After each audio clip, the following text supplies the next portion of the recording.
house, they're so sad and Seharusnya, crying Natal adalah hari yang paling membahagiakan bagi banyak orang.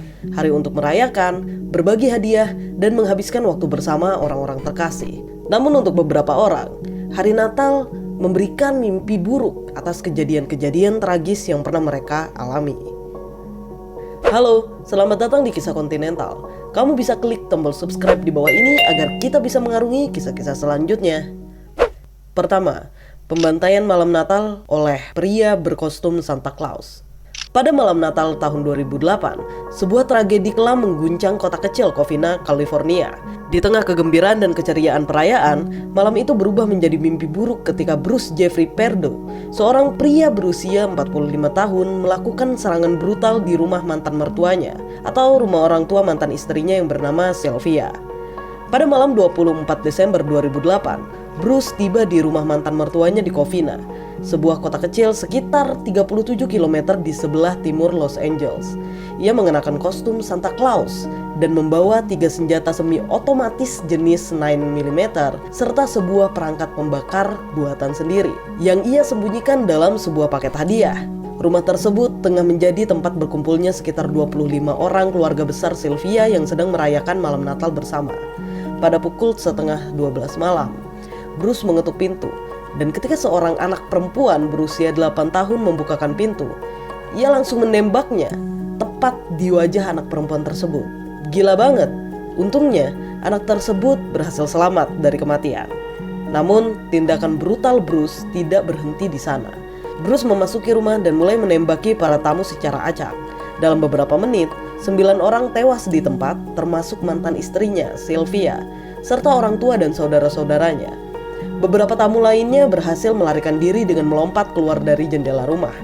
Setelah melakukan penembakan, Bruce menggunakan perangkat pembakar yang telah ia persiapkan sebelumnya, yang berupa hadiah itu, untuk membakar rumah tersebut. Kebakaran besar yang diakibatkan oleh bahan bakar tinggi oktan menghancurkan rumah tersebut dalam waktu singkat. Bahkan, kobaran api begitu hebat sehingga menghambat upaya pemadam kebakaran untuk masuk ke lokasi kejadian. Setelah melakukan aksinya, Bruce melarikan diri menggunakan mobil sewaan yang telah ia persiapkan sebelumnya. Namun, rencana pelariannya terhenti ketika ia tiba di rumah saudaranya di Sylmar, sekitar 40 km dari Covina. Di sana, Bruce ditemukan tewas akibat luka tembak yang ia lakukan sendiri di bagian kepala. Penyelidikan polisi menemukan bahwa Bruce telah merencanakan serangan ini dengan sangat matang. Mobil yang ia gunakan dipenuhi oleh bahan peledak dan amunisi, menunjukkan niatnya untuk menciptakan kehancuran yang lebih besar jika ia tidak terhenti. Namun, luka bakar serius yang ia alami akibat perangkat pembakarnya sendiri tampaknya menggagalkan rencananya. Lalu, pertanyaan terbesarnya adalah, apa motif Pardo untuk melakukan ini semua? Bruce Jeffrey Pardo adalah seorang insinyur perangkat lunak yang pernah bekerja di beberapa perusahaan teknologi ternama. Hidupnya berubah drastis setelah perceraiannya dengan Sylvia Pardo. Perceraian tersebut dipicu oleh konflik keuangan dan dugaan perselingkuhan. Dalam proses hukum yang berakhir pada awal tahun 2008, Bruce diharuskan membayar tunjangan bulanan sebesar $1.785 kepada Sylvia. Selain itu, ia kehilangan rumah dan sejumlah aset lain yang memperburuk kondisi keuangannya.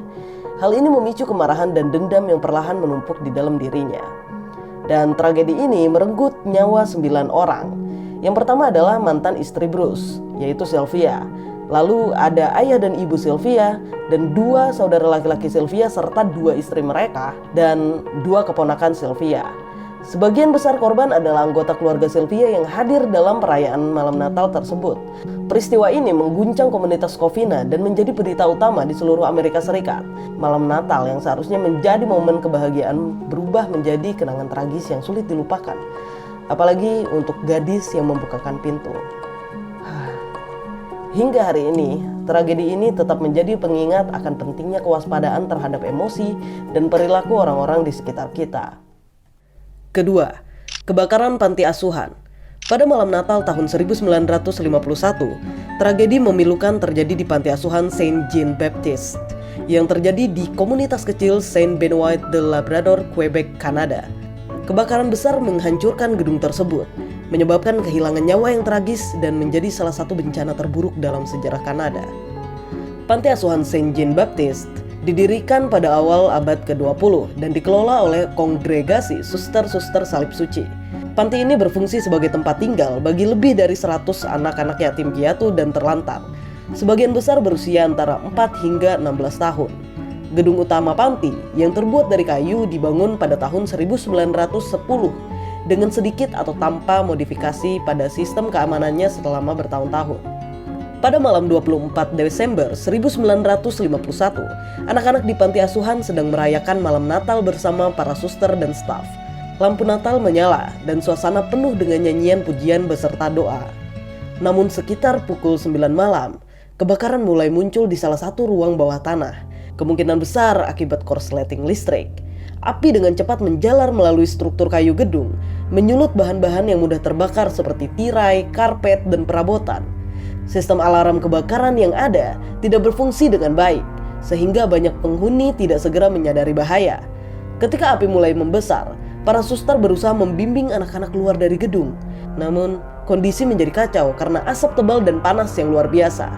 Anak-anak yang panik berlari ke berbagai arah, membuat evakuasi menjadi lebih sulit. Beberapa suster mempertaruhkan nyawa mereka untuk menyelamatkan anak-anak, tetapi sayangnya tidak semua berhasil keluar. Karena tragedi ini mengguncang Kanada dan menarik perhatian internasional, pemerintah Quebec segera memberlakukan peraturan baru terkait keselamatan kebakaran di sekolah, panti asuhan, dan fasilitas umum lainnya.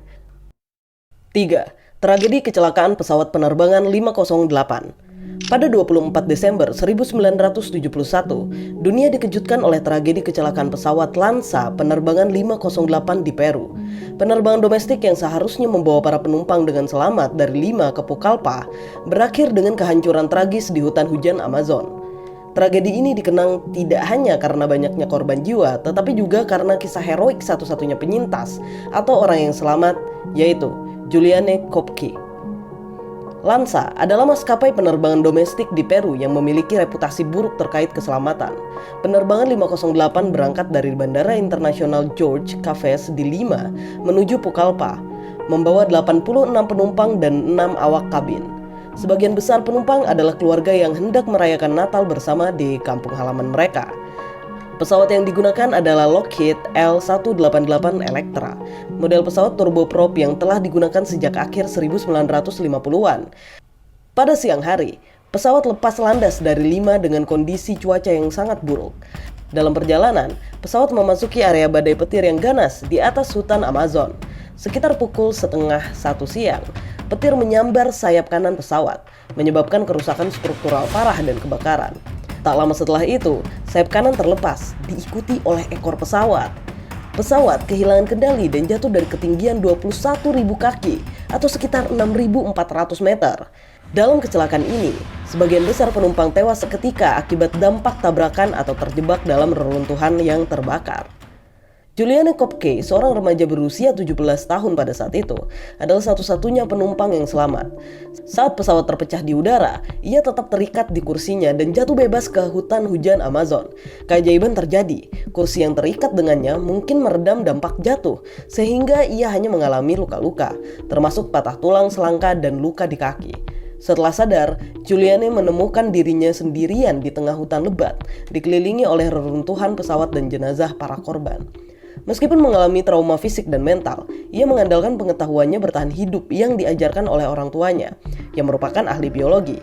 Selama 11 hari, ia berjalan di tengah hutan, memakan buah-buahan liar, dan menggunakan aliran sungai untuk mencari peradaban. Akhirnya, ia ditemukan oleh sekelompok penebang kayu yang membawanya ke tempat aman. Lanza mendapat kecaman keras setelah insiden ini. Beberapa bulan kemudian, maskapai ini kehilangan izin operasinya karena serangkaian pelanggaran keselamatan.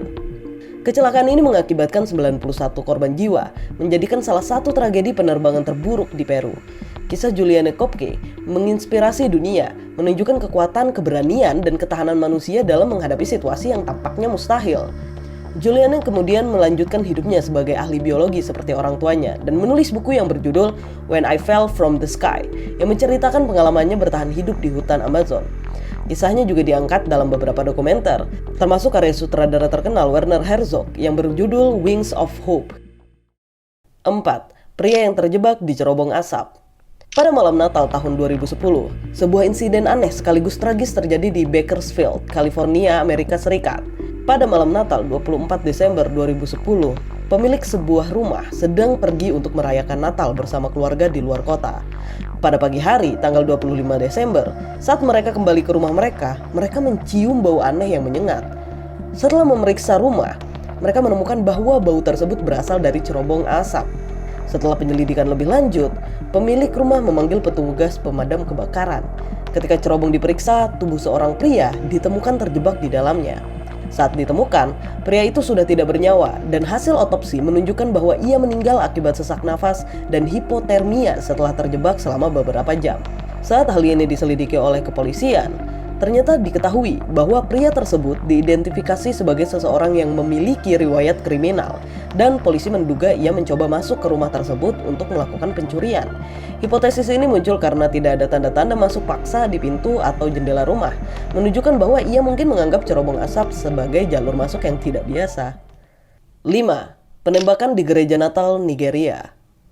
Pada malam Natal, 24 Desember 2010, sebuah tragedi memilukan mengguncang kota Jos, negara bagian Plateau, Nigeria. Penembakan brutal terjadi di sebuah gereja saat umat Kristen tengah merayakan malam Natal. Peristiwa ini tidak hanya mengguncang komunitas lokal, tetapi juga mendapat perhatian internasional karena menjadi salah satu dari serangkaian kekerasan sektarian yang kerap terjadi di negara tersebut.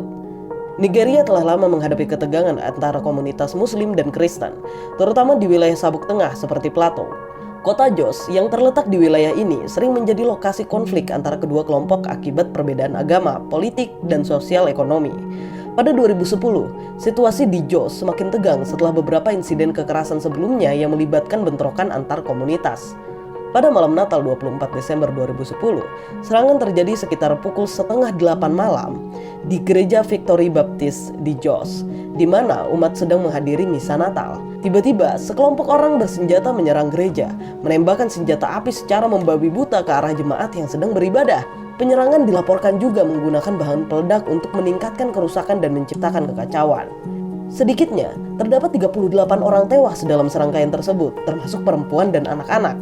Puluhan lainnya terluka, beberapa di antaranya mengalami luka serius akibat tembakan atau ledakan.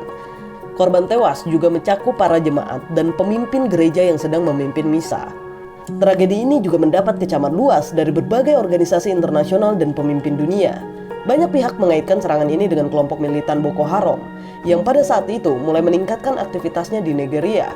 Namun, ada juga spekulasi bahwa serangan ini dipicu oleh konflik lokal antar komunitas Muslim dan Kristen di Jos.